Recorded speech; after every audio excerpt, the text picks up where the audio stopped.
ঝিরঝির করে শব্দ করছে। সে দেখে যে শিশির পাত হচ্ছে, শিশিরের বিন্দুগুলো গাছের পাতায় পড়ে ধীরে ধীরে ধীরে ধীরে একত্রিত হয়ে পাতার ঠোঁট বেয়ে টপ টপ টপ টপ করে মাটিতে পড়ছে। ওই পাতার উপরে জোনাকিগুলো একবার তার ছোট্ট আলো জ্বেলে দিচ্ছে, আর একবার নিভিয়ে দিচ্ছে। ছোট্ট আলো জ্বেলে দিচ্ছে, আবার নিভিয়ে দিচ্ছে। গভীর অরণ্যের ভিতর থেকে বাবার পিপাসার জল আনতে সিন্ধু যাত্রা করেছে। কিন্তু অষ্টবক্র কি হলো জানো? সিন্ধু যখন সরজ নদীর জল ভরছে, বক বক বক বক করে শব্দ হচ্ছে। অলহপাত্র অর্থাৎ লাউল বস, সেই সময় এত কলসি ঘটি বাটি থাল গেলাস ছিল না, লাউর বর্ষা করে দ্রব্য আদি যা কিছু নেওয়া লাউর বর্ষার ভিতরে জল ভরছে, তার সর্বত্র বক বক বক বক শব্দ হচ্ছে। রাজা দশরথের কণ্ঠকুহারে ওই বক বক শব্দ। অহংকারে দাঁড়িয়েছিল তো, বনের পশুকে নিধন করতে বলে, তার মধ্যে যে মানবতার মৃত্যু হয়ে গেছে, পশুত্ব মৃত্যু নিয়ে দাঁড়িয়ে আছে অহংকার। বক বক শব্দ হলো আকার নম, বালকের জল ভরাও পূর্ণ হলো। জলের পাত্র নিয়ে সবে মাত্র দাঁড়িয়েছিল, শব্দ শুনে রাজা দশরথ শব্দ ভেদিবার টেনে ছেড়ে দিয়েছে।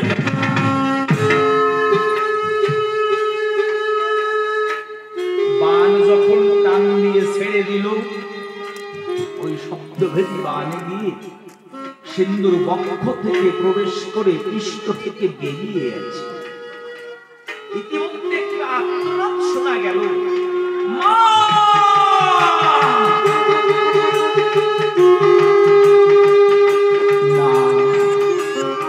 মা!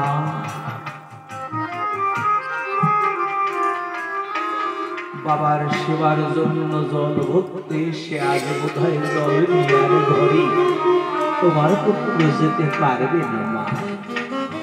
কে যেন প্রেমীর অন্ধকারের ভিতর থেকে আমাকে বানাঘাত করেছে মা। জানি না কি আমাকে বানাঘাত করলো। যদি একবার দেখতে পেতাম। জানো জানো অষ্টবক্র, এই মানবের আত্মনাদ করিয়া শ্রবণ রাজা দশরথের হইল তখন সে তো ধনুর্বাণে দিয়ে ফেলে নদী পার হয়ে গেল অপর কূলে। যে যখন কূলেতে দাঁড়ায় দেখে যজ্ঞ সূত্র আছে গলে, দেহের অর্ধেক অংশ পড়েছে নদীর জলে, আর দেহের অর্ধেক অংশ নদীর কূলে।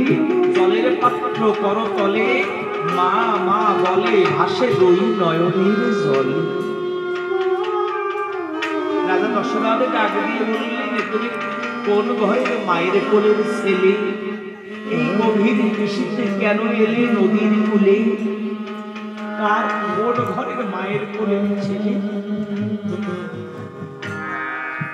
বালক বললেন, মহারাজ, আমার পিতার নাম অঞ্চকমণি, আমি অঞ্চকমণির পুত্র।